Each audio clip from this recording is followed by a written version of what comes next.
Good morning. It's August the 22nd at approximately 6:30 in the morning here in Austin, Texas. I am James H. Exum, also known as Sakshi. I'm an old yogi, and I'm about to read to you as a narrative chapter 4 of the Bhagavad Gita, my latest series on YouTube.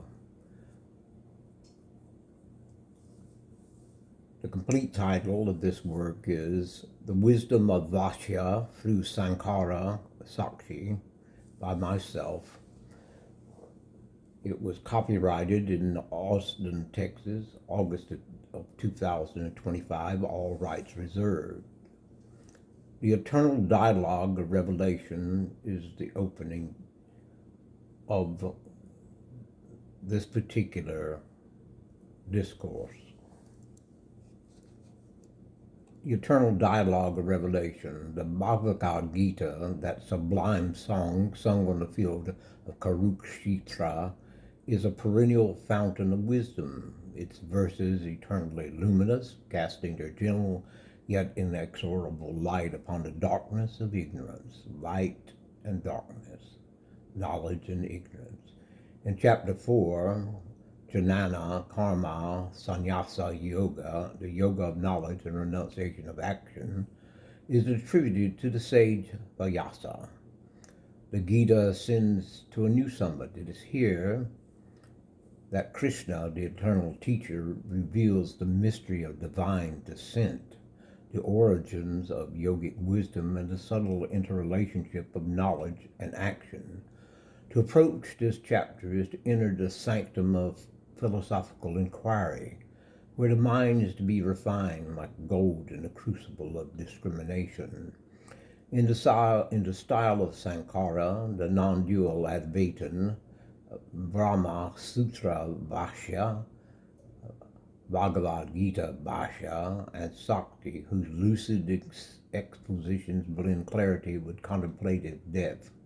Let us turn our gaze to the heart of this chapter, and let our meditation be both vigorous and compassionate. Next section, Transcendence of Time, the Ancient Wisdom Rekindled. The chapter opens with Krishna's declaration that this yoga, a teaching of selfless action and transcendental knowledge, was first imparted to Vivasvan, the solar deity, then to Manu, to hence Ikshvaku. Thus, the transmission of wisdom is not a mere historical event, but a cosmic continuity broken by epochs, undiminished by the passage of the ages. Sankara, in his commentary Bhagavad Gita Bhashya, draws attention to the nature of Guru Sishya, teacher-student, Parampara, the lineage of knowledge. Knowledge is not invented anew, it is rediscovered, recognized, and received. That bears repeating. Knowledge is not invented anew, it is rediscovered, recognized, and received, and may I add, assimilated. What is revealed in the Gita is that the highest wisdom is not subject to decay, but is veiled and unveiled according to demands of Dharma, the cosmic order. Myself, with my characteristics in their poetic way, states that the teacher is both instructive and receptive, for all good teachers learn also as they prepare the presentations and impartations of their lessons. Incarnation and purpose, the avatar as physician. In this section, as this chapter unfolds, Krishna speaks of his own descent, the avatar. Whenever righteous declines and unrighteousness rises, I manifest myself. This bold statement from Lord Krishna could never be more relevant in its actuation, in its manifestation, than in these days and time. This is simply my opinion. This doctrine of divine incarnation, so central to the Gita, is both a metaphysical assertion and an existential assurance. Shankara, ever keen to dissolve duality, Brahma Sutra Bhashya, Bhagavad Gita Bhashya, interprets the avatar as not an anthropomorphic descent, but as the play of the non-dual Brahman adopting form for the sake of the devotees. The physician takes human shape to heal the afflicted. The infinite assumes limitation so that the finite might be delivered from limitation. This is very similar to the Christ arriving on earth to save man from his sins. I'm not saying one was taken from the other, I'm just saying it's a similarity. In our next section, the secret of karma, action, inaction, and wisdom, the central thrust of chapter 4 is the union of knowledge and action. Krishna elucidates the concept of karma, which is action, and its relationship to Jnana, which is wisdom. The wise understand that inaction lies hidden within action, and true action without apparent inaction. There is another paradox. You might muse on this section for a short while. Shankara's exegesis, Bhagavad Gita Bhashya, frames this paradox as the heart of Advaita. It is ignorance, avidya, that binds one to the fruits of action. Knowledge liberates. The realized soul acts without attachment, as the sun shines upon all without preference. In Shankara's words, quote, action, when performed in the light of knowledge, ceases to be binding. It becomes a movement of the infinite, unquote. Sakshi, echoing Shankara, Bhagavad Gita, the philosophy of yoga, writes, the yogi is more aware of the truth than most, and he finds joy in work and wisdom in rest. That bears repeating. The yogi is aware of the truth more than most, as he finds joy in work and wisdom in rest. Now we'll proceed with offering of attention, sacrifice, and transformation. Offering of action, sacrifice, and transformation. Krishna enumerates various forms of sacrifice. These include material offerings, austerities, study, and more, yet affirms that the highest is the offering of knowledge. The offering of knowledge is the greatest form of sacrifice and transformation. Action performed with understanding becomes a yajna, a sacred sacrifice. The mundane is transmuted into the sublime. Shankara, subtle in his analysis, Bhagavad Gita Bhashya, insists that all sacrifices, if performed with the spirit of renunciation, becomes means of purification.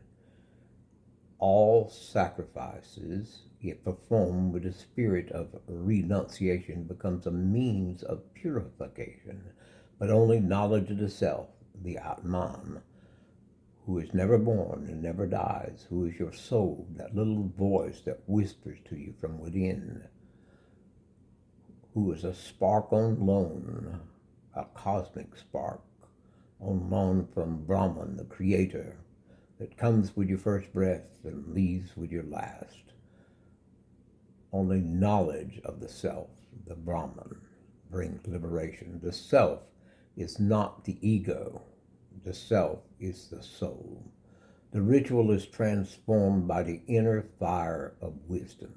Sakshi, with his gift for metaphor, speaking of myself in the third person, the more one sacrifices without thought, the greater the thinker's mind becomes as a silent reward. The more one sacrifices without thought, the greater the thinker's mind becomes as a silent reward. The greater the thinker's mind becomes, and this is a silent reward. Krishna urges Arjuna to approach the teacher, the guru, with humility, sincerity, and inquiry. The guru establishing knowledge is the pilot in the ocean of samsara. That's the constant of rebirthing, the constant reincarnation, the bondage to the earthly plane, leading the seeker from doubt to certainty. Shankara, subtle in his analysis, insisted all sacrifices be performed with a spirit of renunciation. With my gift for metaphor, the more one sacrifices without thought, the greater the thinker's mind becomes as a silent reward is something to be not only considered but absorbed to help you along your way, along your path to moksha. Shankara himself, the paradigm of the realized teacher of Brahmasutra Bhashya, insists that the guru is not merely a transmitter of information, but the embodiment of wisdom. The guru does not give knowledge, but removes ignorance, as the sun dispels the night. I write the gift of knowledge is like the nourishing of seeds, continuing through time to manifest again and again. Knowledge is liberation, cutting the bonds.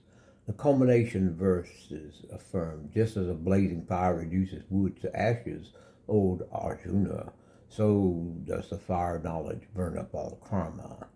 Knowledge here is not intellectual accumulation, but direct realization, the seeing of the self in all. Shankara asserts Bhagavad Gita Bhashya that liberation is not achieved by ritual or renunciation alone, but by the destruction of ignorance. The realization that I am Brahman is the final dissolution of bondage. The realization that, quote unquote, I am Brahman is the final dissolution of bondage. In my serene pose